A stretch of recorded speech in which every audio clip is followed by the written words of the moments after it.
Hello my dear students, welcome to my YouTube channel. আজি মই আলোচনা কৰিম ক্লাস 6 ৰ গণিত চেপ্টাৰ নম্বৰ 11 বীজগণিতীয় ৰাশি algebraic expression. এটো চেপ্টাৰ আৰম্ভ কৰাৰ আগতে এটো চেপ্টাৰৰ মূল বিষয় অলপ আলোচনা কৰিম। তো বলক ভিডিওটো আৰম্ভ কৰো। ইয়াতে সোৱা প্ৰথমত আমাক জানিব লাগিব যে ধ্ৰুবক কি, চলক কি, তাৰ পিছত সদৃশ পদ আৰু বিসদৃশ পদ, অসদৃশ পদ আৰু জানিব লাগিব যে এক পদ, দ্বিপদ, ত্ৰিপদ আৰু বহুপদৰ বিষয়। ঠিক আছে, এইবিলাক জানিলেহে আমি এইটো চেপ্টাৰৰ বিষয় ফুল কনসেপ্ট আমি আয়ত্ত কৰিব পাৰিম। ঠিক আছে, তো এতিয়া সোৱা প্ৰথমত আমি দেখাম যে কি ধ্ৰুবক কি বস্তু। ঠিক আছে, জীৱৰ প্ৰতীকৰ নিৰ্দিষ্ট সাংখ্যিক মান থাকে। ঠিক আছে, যাৰ কি এটা মান আছে, যিকোনো এটা 100 কোৱা, 10 কোৱা, 10, 5 কোৱা, ইয়াৰ কি এটা মান আছে, যেটো 5 এটা মান, 10 এটাও মান। ঠিক আছে, এনেকুৱা কি সাংখ্যিক মান থাকে, হেবোৰক ধ্ৰুবক বলা হয়। যেনে ইয়াতে एग्जांपल হিচাপত দিছে 5 7 -11 5/6 -6.8 √/2 তাৰ পিছতে 0.0008 হন এইবোৰ হল ধ্ৰুবক পদ। ঠিক আছে, এটো বিষয় কি আমি ধ্ৰুবক পদ বুলি ক'লে আমি বুজি পাম যে কিবা এটা কি ইয়াৰ লগত যিখিনি সংখ্যা আছে, সংখ্যাখিনিক আমি কি ধ্ৰুবক পদ বুলি কোৱা হয়। ঠিক আছে, এইটোলৈকে এইখিনিলৈকে ক্লিয়াৰ হল। তাৰ পিছত সোৱা চলক। চলক কি বস্তু? চলকক আমি কেতিয়াবা কি আখৰেৰে চিহ্নিত কৰো, চলকৰ কোনো মান নাই তাৰ মানে। ঠিক আছে, ইয়াতে সোৱা ইয়াতে লিখা আছে জীৱৰ প্ৰতীকে ভিন ভিন সাংখ্যিক মান গ্ৰহণ কৰিব পাৰে, হেবোৰক চলক বোলে। কিছুমান কি আমি কি এটা আখৰেৰে চিহ্নিত কৰো কিছুমান মানক। ঠিক আছে, ইয়াকে কি হৈছে চলক বুলি কোৱা হৈছে। যেনে x y z a b c ... আৰু বহুত আখৰ হ'ব পাৰে, এইবোৰ কি চলক বুলি কোৱা হৈছে। ঠিক আছে, তো এইখিনি ক্লিয়াৰ হল। কি কৈছে জীৱৰ প্ৰতীকে ভিন ভিন সাংখ্যিক মান গ্ৰহণ কৰিব পাৰে, হেবোৰক চলক বুলি কোৱা হৈছে। ঠিক আছে, তাৰ পিছত ইয়াতে সোৱা এই বক্সৰখিনি বহুত ইম্পৰ্টেন্ট হয় তোমালোকৰ কাৰণে, আৰু এইখিনি যদি তোমালোকে আয়ত্ত কৰিব পাৰা তেনেহলে এইটো চেপ্টাৰৰ এক্সাৰসাইজ 11 এর যিখিনি ম্যাথছ আছে এইখিনি তোমালোকে কমপ্লিট হৈ যাব। ঠিক আছে, তো প্ৰথমতে এটো সোৱা ৰাখি আছে, ইয়াতে পদবোৰ আছে, ইয়াতে পদৰ সংখ্যা আছে, মানে কেইটা পদ আছে, এক পদ, দ্বিপদ, ত্ৰিপদ আৰু বহুপদ লৈকে থাকে। ঠিক আছে, তো ইয়াতে প্ৰথম ৰাখি আছে, ইয়াতে আছে x 2x + 3। তো পদৰ সংখ্যা কেইটা আছে, ইয়াতে এটো এটা আৰু এইটো এটা। ঠিক আছে, তো ইয়াতে 2x আছে আৰু 3 আছে, তো নহলে পদৰ সংখ্যা কেইটা আমি পদৰ সংখ্যা বুলি ক'লে দুটা পাম। ঠিক আছে, তাৰ পিছত ইয়াতে আছে 4x - 9y - 11। ইয়াতে সোৱা মানে ভাগ কেনেকে কৰে, প্লাস মাইনাস এদি আমাক কি এই পদবিলাকক ভাগ কৰিছে। যদি সোৱা ইয়াতে যদি একে লগত থাকে, ধৰি লোৱা ইয়াতে কি 3 আছে, x y z, ইয়াতে কিন্তু চলক কেইটা তিনিটাই আছে, থাকিলেও মানে কি x y z তিনিটাও আছে, কিন্তু ইয়াতে এটোকে এক পদ বুলি ক'ব, কাৰণ একে লগত আছে। যেতিয়া এটো মাজত মাইনাস বা প্লাস এদি যেতিয়া সেপাৰেট কৰিব, তেতিয়া আমি কি এই পদৰ সংখ্যাবোৰ বাঢ়ি যাব। যিমান প্লাস যিমান মাইনাস যিমান প্লাস ইমান মানে কি বাঢ়ি যাব, তেতিয়া কি হ'ব পদৰ সংখ্যাবোৰ কি হ'ব বাঢ়ি যাব। ঠিক আছে, ইয়াতে কেইটা আছে 4x - 9y - 11, তাৰ মানে ইয়াতে তিনিটা, এটা দুটা তিনিটা। ঠিক আছে, তো ইয়াতে এইটো এটা পদ, এইটো এটা পদ, এইটো এটা পদ। ঠিক আছে, তো ইয়াতে কেইটা পদ আছিল, এটা দুটা তিনিটা, তো ইয়াতে তিনিটা লিখিছে। তাৰ পিছত সোৱা ইয়াতে 3x² y - 4xy³ + 7x - 5, ইয়াতে কেইটা আছে, এটা দুটা তিনিটা চাৰিটা। তো এটা দুটা তিনিটা চাৰিটা, তো পদৰ সংখ্যা কি হৈছে 4 হৈছে। Concept clear? ওকে, তো এতিয়া সোৱা তাৰ পিছতটো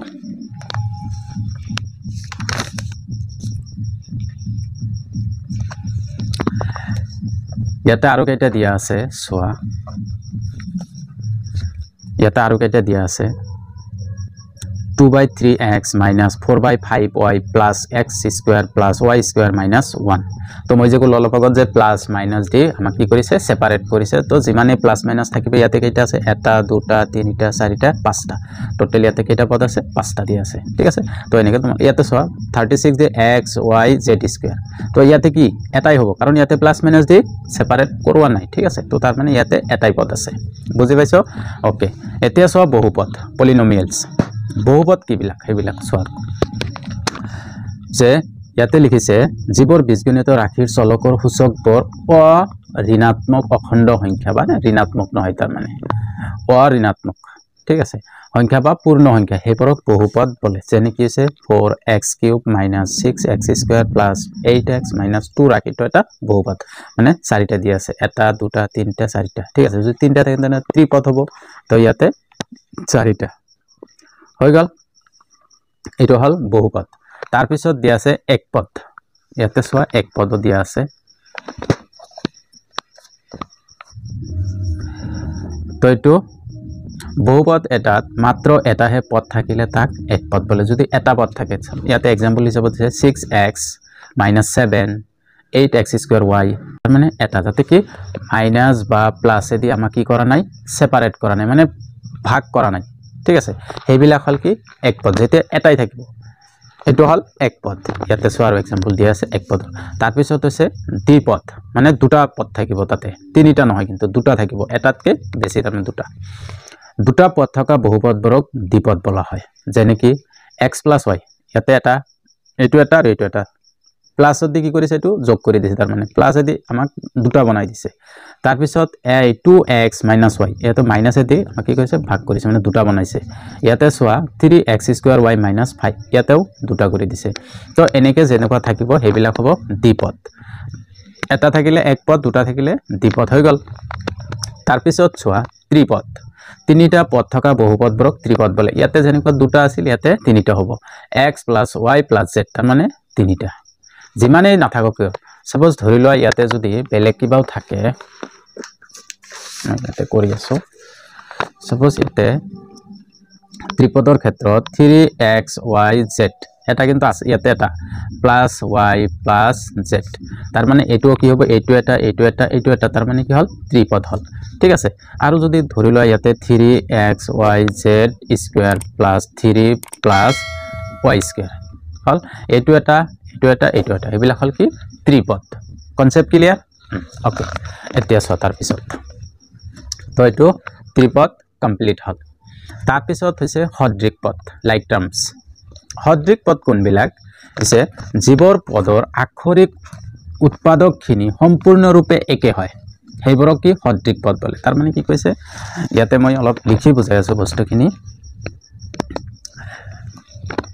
তাৰমানে ইয়াতে হৈছে জীৱৰ পদৰ আক্ষৰিক উৎপাদকখিনি সম্পূৰ্ণৰূপে একে মানে আখৰবিলাক যিবিলাক কি আখৰ আছে হেবিলাক কি হয় সম্পূৰ্ণৰূপে একে হয় হেবিলাকক কোৱা হৈছে সদৃক পদ আৰু যোনবিলাকৰ বেলেগ যোনবিলাকৰ বেলেগ থাকে হেবিলাক কি হ'ব সদৃক পদ নহব ঠিক আছে তো ইয়াতে एग्जांपल এটা দিছে তোমালোকে চাব পাৰা ইয়াতে সোয়া এক নম্বৰ হৈছে 4a² 7a² - 11a² 2/3a² ঠিক আছে তো এইবিলাক হ'ব সদৃক তাৰ মানে এই লাষ্টত যে a² টো আছে এই a² টো একে সবতে কিন্তু একে আছে তো এইবিলাক গটেখিনি কি সদৃক পদৰ হ'ব ঠিক আছে আৰু যিবিলাকৰ বেলেগ থাকিব সপোজ ধৰি লোৱা ইয়াতে কিছুমান গণিত এক্সাৰসাইজত পাবাই তোমালোকে মই এক্সাৰসাইজত ভালকৈ আৰু বুজাই দিম কেৱল এইখিনি মনত ৰাখা যে যত আখৰিকখিনি একেই থাকিব সবত যিমান নাম্বাৰ আছে তাৰ আগত যিখিনি তাৰ লগত যিখিনি চলক থাকিব সেইখিনি কি একে যোনবিলাক হ'ব সেই গটেখিনি হ'ব সদৃক আৰু যিখিনি বেলেগ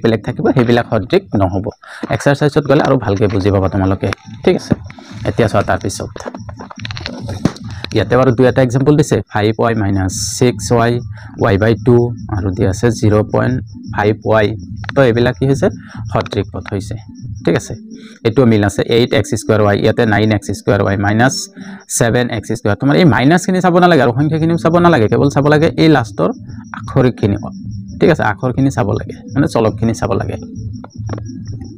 তাৰ পিছত সোয়া অসদৃক পদ আনলাইক টাৰ্মস জীৱৰ পদৰ আখৰিক উৎপাদকখিনি একে নহয় তাৰ মানে বেলেগ হ'ব মই যে কলো বেলেগ হেইবোৰক কোৱা হৈছে অসদৃক পদ যেনে ইয়াতে एग्जांपल কিছুমান লিখিছে 7xy ইয়াতে কি লিখিছে 7xy আৰু 9x² y ইয়াতে সোয়া ইয়াতে xy আছে ইয়াতে কিন্তু x² y আছে তাৰ মানে এটো বেলেগ ঠিক আছে তো এটো হ'ব অসদৃক পদ দুটা কি xy পদৰ আখৰিক অংশ xy আৰু 9x² y ৰ পদৰ আখৰিক অংশ হৈছে x² y দুয়োটাৰ আখৰিক অংশ দুটা একে নহয় এই পদবোৰ অসদৃক পদ ঠিক আছে তো এইখিনি এইটো চেপ্টাৰৰ বিষয় এইখিনি আছিল কনসেপ্ট তো এইখিনি কনসেপ্ট আশা কৰো তোমালোকে বুজি পাইছা এতিয়া সোয়া মই আলোচনা কৰিম অনুশীলনী 11 এৰ পৰা ঠিক আছে তো এতিয়া সোয়া এক নম্বৰৰ কোশ্চেনটো তো এক্সাৰসাইজ আৰম্ভ কৰাৰ আগতে এটা ৰিকুৱেষ্ট, যদি এতিয়ালৈকে চেনেলটো সাবস্ক্ৰাইব কৰা নাই প্লিজ সাবস্ক্ৰাইবটো কৰি ল'বা, আৰু যদি যোনবিলাকে সাবস্ক্ৰাইব কৰিছা সেইবিলাকক বহুত বহুত ধন্যবাদ থাকিল। আৰু যদি ভিডিওটো ভাল লাগিছে তেনেহলে লাইক আৰু কমেন্ট এটাও কৰি দিবা, আৰু বন্ধুবৰ্গলৈ শেয়াৰ কৰি দিবা, ঠিক আছে। তো এতিয়া আৰম্ভ কৰোঁ অনুশীলনী 11 এৰ পৰা। তো 1 নম্বৰ কোৱেশ্চনত দিয়া আছে তলৰ বীজগণিত ৰাশিবোৰৰ প্ৰতিটোৰে পদবোৰ লিখা আৰু পদৰ সংখ্যা উলিওৱা। তো ইয়াতে যিখিনি কৈছে মই যে বক্সত এটা বস্তু বুজাই দিছো ফাৰ্স্ট আগতে, তো ইয়াতে একেই বস্তু কৈছে, কি কৈছে তলৰ বীজগণিত ৰাশিবোৰৰ প্ৰতিটোৰে পদবোৰ লিখা। পদ কি কি পদ? ইয়াতে 3x এটা পদ আৰু 8 এটা পদ। তো পদৰ সংখ্যাও লিখিব যে কেইটা পদ আছে, এটা আৰু ইয়াতে এটা, দুটা পদ আছে, ঠিক আছে। তো ইয়াতে তোমালোকে এতিয়া চোৱা, মই ইয়াৰ পৰা কৰি দিম।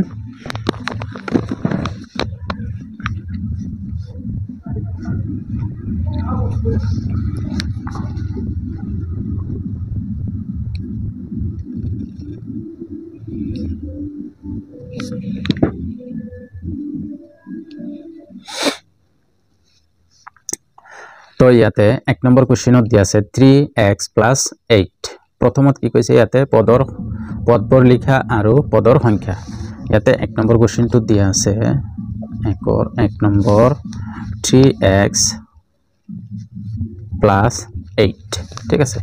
ইয়াতে মই লিখি দিম, এটা লিখিলেও তোমালোকে গোটেইখিনি যে পাৰিবা সেইটো মই 100% শিওৰ, ঠিক আছে। ইয়াতে চোৱা 3x আৰু 8, ইয়াতে পদবোৰ প্ৰথমত লিখিম কি পদবোৰ কি পাইছো 3x, 8 হৈ গ'ল, এইটো এনসাৰ। তাৰ পিছত কি পদৰ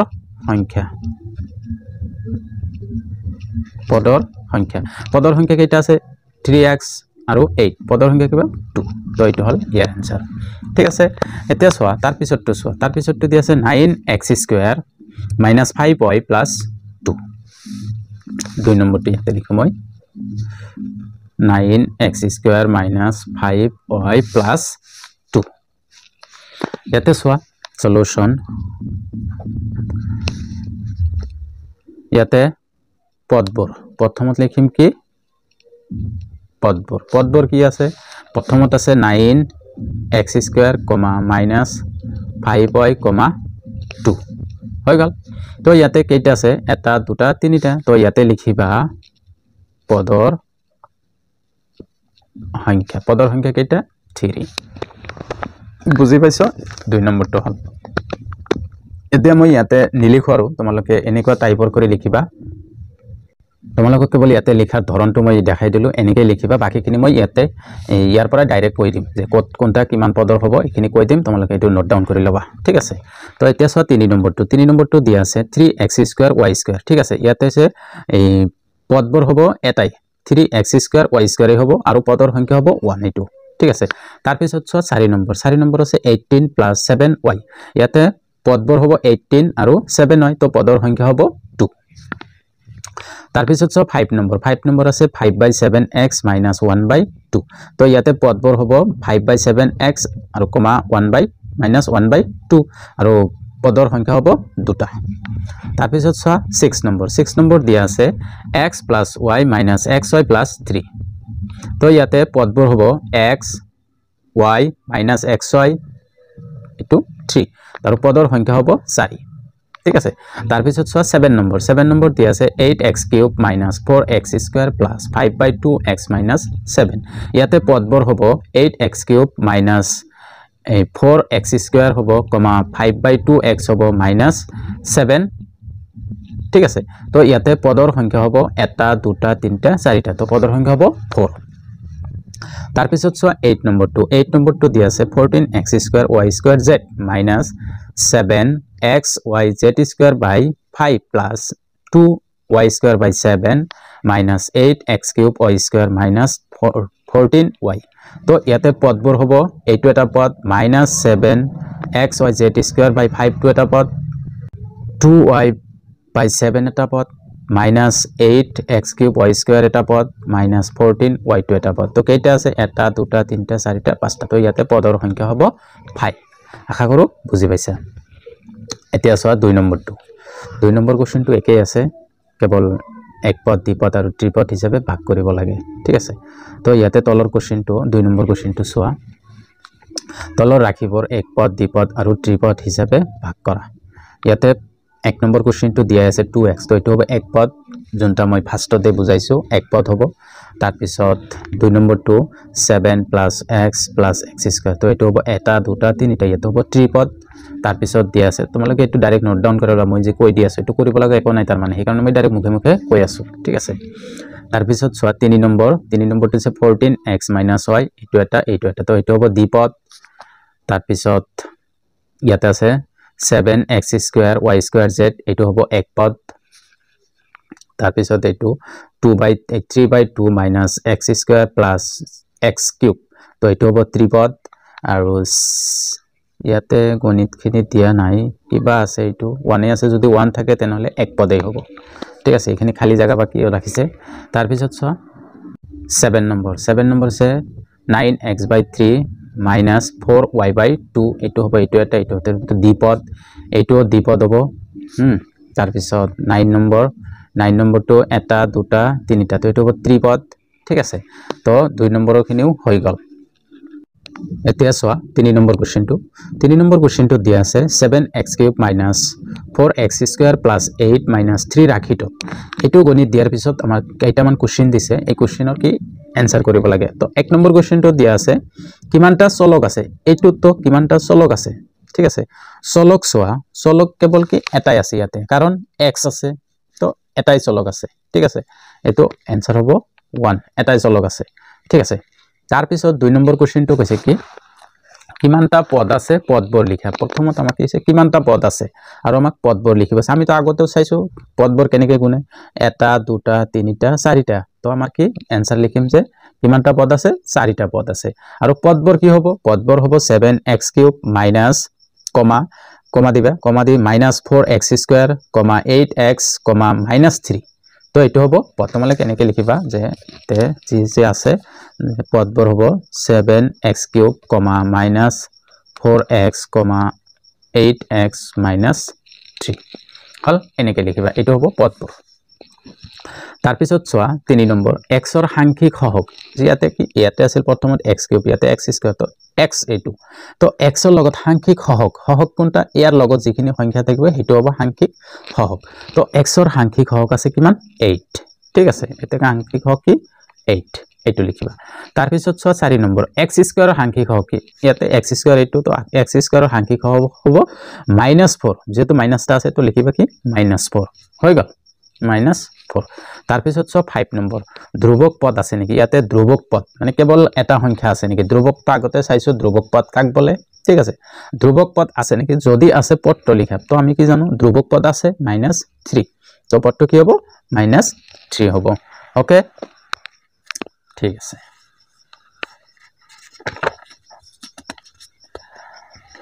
তাৰ পিছত সোৱা এটো এক্সাৰসাইজৰ লাস্ট গণিত 4 নম্বৰটো 4 নম্বৰ কোশ্চেনটো দিয়া আছে কি তলত প্ৰতিটোতে উল্লেখ কৰা পদবোৰৰ পৰা সদৃশ পদবোৰ বাছি উলিয়াই মই যে অলপ আগত বুজালো যে সদৃশ পদ আৰু অসদৃশ পদ তো ইয়াতে সদৃশ পদবোৰ বাছি উলিয়াব দিছে ঠিক আছে তো প্ৰথমত সোৱা মিল থকাখিনি কত আছে ইয়াতে 1 নম্বৰ কোশ্চেনটো সোৱা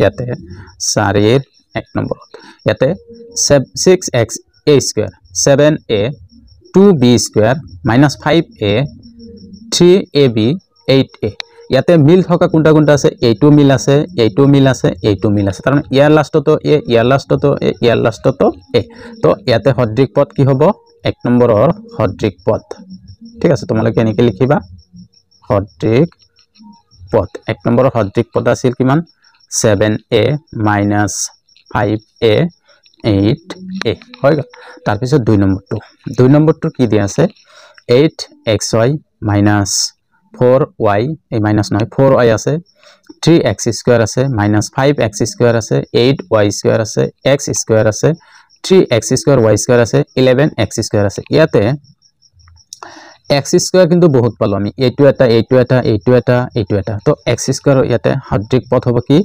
প্ৰথমত 3x² -5x² x² 11x² এইখিনি হ'ব সদৃশ পদ ঠিক আছে তাৰ পিছত সোৱা 4 নম্বৰটো y³ কথা তো ইয়াতে 3 নম্বৰটো 3 নম্বৰ হ'ব সদৃশ পদ হ'ব -3/4 y cube,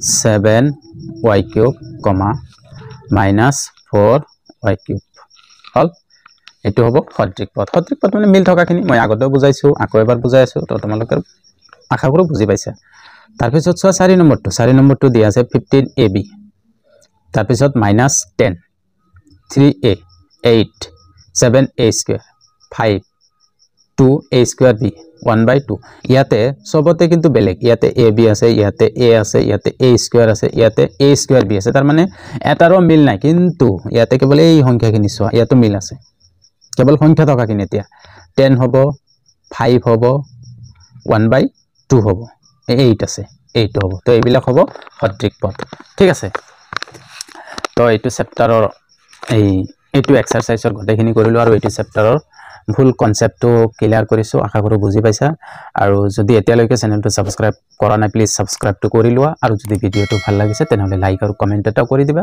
আৰু বন্ধুবৰ্গলৈ শেয়াৰ কৰি দিবা ধন্যবাদ